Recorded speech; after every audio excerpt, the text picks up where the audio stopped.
حضرت بشر آفی رحمت اللہ علیہ سے سارا زمانہ پیار کرتا تھا۔ بغداد کا ایک تاجر کہتا ہے مجھے نہیں بابا اچھا لگتا تھا۔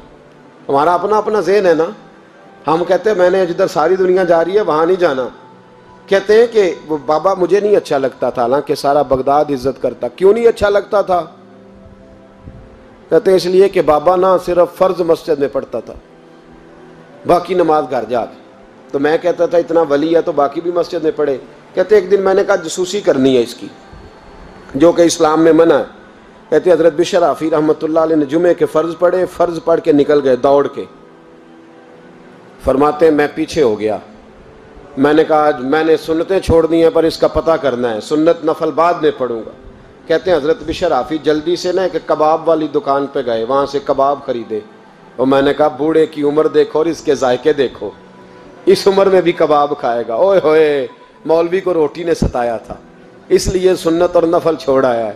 کہتے ہیں تھوڑا سا وہ آگے بڑھے تو نان بھائی کی دکان سے نا نان خریدے۔ میں نے کہا دیکھو یار، دیکھو اس کے ذائقے، گرم نان کھائے گا۔ بہت سارے لوگ بغداد میں رات کی روٹی کھاتے پر یہ گرم کھاتا ہے۔ کہتے ہیں حضرت وہ نان اور کباب لے کے نا جنگل کی طرف مڑے تو میرے دل میں خیال آیا یار بڑا ہی اس آدمی کا عجیب ذہن ہے، یہ اب سبزے پہ بیٹھ کے یہاں موج کرے گا، کھائے پیے گا، اور سنت نفل چھوڑ دی، اللہ ہزاروں مرید ہیں۔ کہتے ہیں حضرت جنگل میں داخل ہوئے، تھوڑا سا سفر کیا تو کچی آبادی آ گئی۔ کچی آبادی، ایک کچے مکان کی ٹوٹا ہوا دروازہ، باہر سے کنڈی لگی۔ بغداد کے ننگے پاؤں چلنے والے ہزاروں مریدوں کے اس پیر نے کنڈی کھولی، اندر گئے، ایک فالج زدہ بابا جی بیٹھے۔ کہتے ہیں حضرت بشر آفی نے اپنی پگڑی کھولی اور اس آدمی کے منہ سے پانی نکل رہا تھا، رال ٹپک رہی تھی۔ کہتے ہیں پہلے اپنی پگڑی سے منہ صاف کیا، پھر پیالے سے پانی ڈال کے منہ دھویا، پھر حضرت اس کے ٹانگوں پہ کپڑا ڈال کے روٹی کا لقمہ توڑ کے اس کے منہ میں ڈال کے کہنے لگے بابا ناراض نہ ہونا، جمعے والے دن مجھے دیر ہو جاتی ہے، ابھی تو میں نے سنت اور نفل بھی پڑھنے ہیں، ناراض نہ ہونا، مجھے دیر ہو جاتی ہے۔ کہتے ہیں وہ بابا رو پڑا اور کہنے لگا بشر یار 14 سال ہو گئے تو روز آتا ہے، 14 سال، یہ 1 صدی کا قصہ ہے، 2-4 برس کی بات نہیں، 14 سال سے تو روز آتا ہے، میں پتہ نہیں کب تک لاش بنے پڑا رہوں گا، تو کب تک آئے گا؟ حضرت بشر آفی نے بابے کے یہاں سے پوچھ کے کہا بابا فکر نہ کر، آج کے بعد یہ جملہ نہ کہنا کہ تو میرے لیے بوجھ ہے۔ فرمایا لوگ سمجھتے ہیں کہ میں نے عبادت کر کے مقام پایا ہے، لوگ سمجھتے ہیں میں نوافل زیادہ پڑھتا ہوں، دنیا جانتی ہے کہ میری رات کی تسبیح زیادہ مضبوط ہے، پر میں ان میں سے کوئی بات بھی نہیں، میں تو تیری نوکری کرتا ہوں تو اللہ نے میری عزتوں میں اضافہ فرما دیا ہے۔ سوچ ہی صاف نہیں، نظریہ ہی ٹھیک نہیں، فکر ہی ٹھیک نہیں۔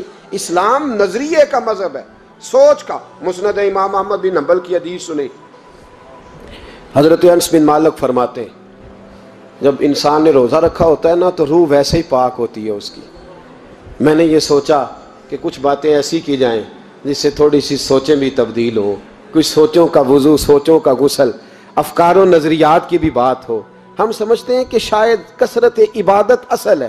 اقبال کہتے ہیں یہ ذکر نیم شبی، یہ مراقبے، یہ سرور، تیری خودی کے اگر نگہباں نہیں تو پھر کچھ بھی نہیں ہے، تیری خودی کے اگر، اور پھر عام چیز نہیں کہا یہ ذکر نیم شبی، سویرے سحری کا ذکر، یہ مراقبہ، یہ جو تو گھنٹوں اللہ کی یاد میں بیٹھا رہتا ہے، یہ سرور، کہتے بے کیف عبادت نہیں، سرور والی، یہ ذکر نیم شبی، یہ مراقبے، یہ سرور، تیری خودی کے اگر نگہباں نہیں، اگر تیرے نظریے کو نہیں بدل سکے، تیری سوچ نہیں بدل سکے، تیرا ایمان مضبوط نہیں کر سکے، تیری خودی کے اگر نگہباں نہیں تو پھر کچھ بھی نہیں۔ اور خرد نے کہہ بھی دیا لا الہ الا اللہ تو کیا حاصل، دل و نگاہ، دل و نگاہ، دل و نگاہ اگر مسلمان نہیں تو پھر کچھ بھی نہیں، دل و نگاہ۔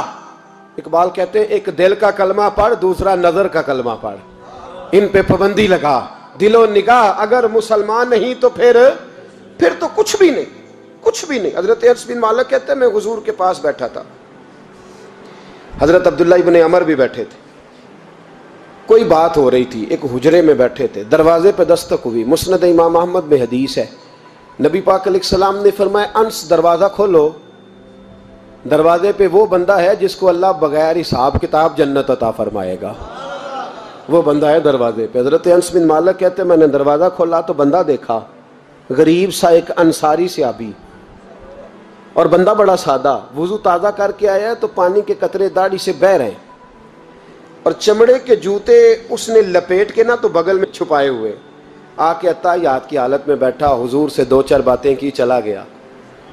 ہم اس کا رنگ دیکھتے رہے اور مصطفیٰ کا کرم دیکھتے رہے۔ اس کو حضور نے جنتی کہا ہے۔ کہتے ہیں اگلے دن اسی ٹائم اسی وقت ہم حضور کے پاس بیٹھے تھے، پھر دروازے پہ دستک ہوئی، حضور نے فرمایا دروازہ کھولو، دروازے پہ وہ بندہ ہے جسے اللہ بغیر حساب کتاب جنت عطا فرمائے گا، بغیر حساب۔ کہتے ہیں دروازہ کھولا، اور جیسے ہی میری نظر پڑی، بندہ بھی وہی ہے جو کل آیا تھا، اور انداز بھی وہی ہے جو کل تھا، اسی طرح پانی کے قطرے، اسی طرح جوتے بغل میں، السلام علیکم، کل حضور فلاں بات کی تفصیل پوچھنی مجھ سے رہ گئی تھی، غلطی ہوگی، دوبارہ آیا ہو۔ اس نے اپنی گفتگو کی، چند جملوں میں بات سمیٹی، چلا گیا۔ فرماتے ہیں اتفاق کی بات کہ دن تیسرا، بندے بھی ہم دونوں، میں اور عبداللہ ابن عمر، حضرت انس بن مالک کہتے ہیں دونوں بیٹھے تھے، سیم ٹائم سیم ڈے۔ پھر دستک ہوئی، حضور نے فرمایا دروازہ کھولو، اور مسکرا کے فرمایا دروازے پہ وہ بندہ ہے جسے اللہ بغیر حساب کتاب جنت عطا فرمائے گا۔ کہتے ہیں کھل اٹھے ہمارے چہرے، باہر گئے، دستک ہوئی تھی، دروازہ کھولا۔ فرماتے مجھے یقین تھا وہی ہوگا جو 2 دن پہلے آیا تھا، اور میرے یقین کے مطابق ہی کام ہوا، وہی بندہ تھا جو کل بھی تھا، جو پرسوں بھی تھا، حالت اور کیفیت اور انداز بھی وہی تھا۔ پانی کے قطرے بہہ رہے ہیں، اور اس شخص نے جوتے بغل میں دبائے ہوئے خدمت میں حاضر ہوا، بیٹھ گیا، بات چیت کی، چلا گیا۔ حضرت انس بن مالک کہتے ہیں تھوڑی دیر ہوئی تو حضور بھی تشریف لے گئے۔ حضرت عبداللہ ابن عمر مجھے کہنے لگے یار ویسے کتنے اس کے نصیب ہیں، کتنے نصیب ہیں، کوئی آیا لے کے چلا گیا، کوئی آیا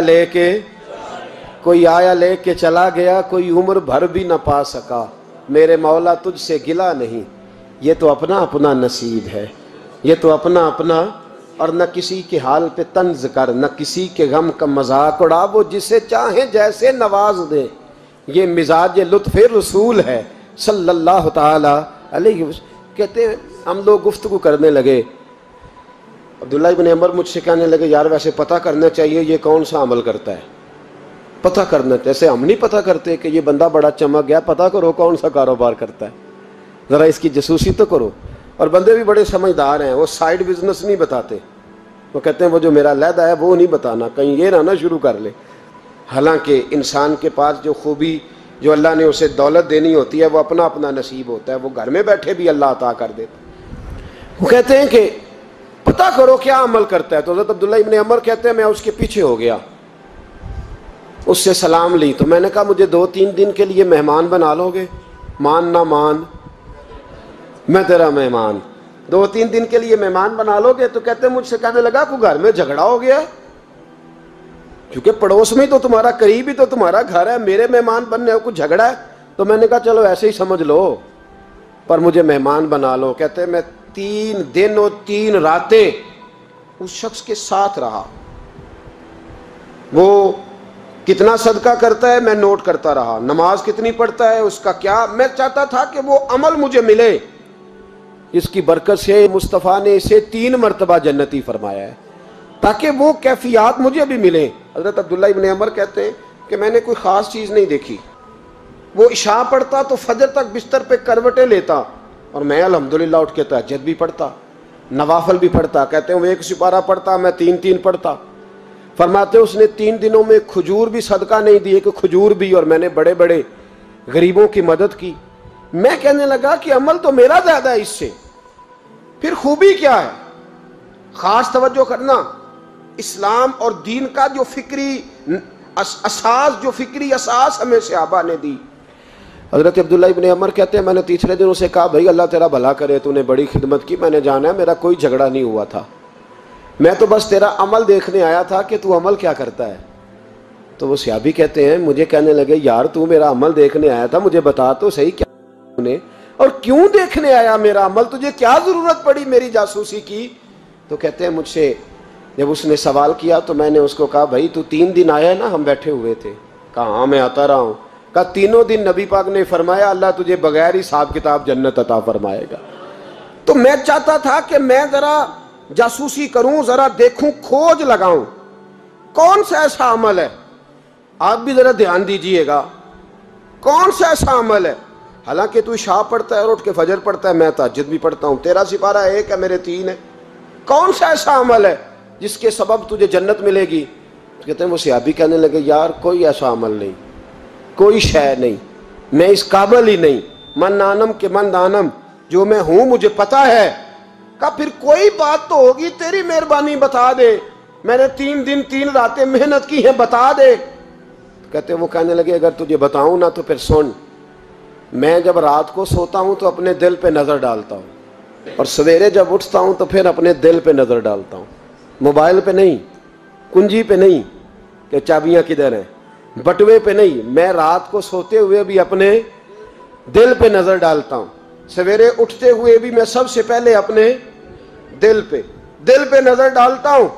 فرماتے ہیں الحمدللہ میرے دل میں کسی کا حسد نہیں ہے، کسی کے بارے میں کوئی کینہ نہیں ہے، کوئی کسی کے بارے میں میل نہیں، میں اللہ کے ہر بندے کے بارے میں سوچ، نظریہ، فکر اچھی رکھتا ہوں۔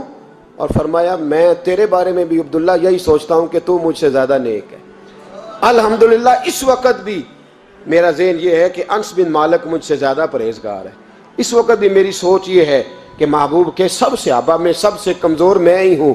نابد عبداللہ ابن عمر کہتے ہیں میں نے اس کا ہاتھ چوما، میں نے کہا سمجھ آ گئی ہے، تیرا نظریہ، تیری سوچ پکی اور سچی مسلمان ہے، تو دل اور روح کا مسلمان ہے، تو نظر اور روح کا مسلمان ہے۔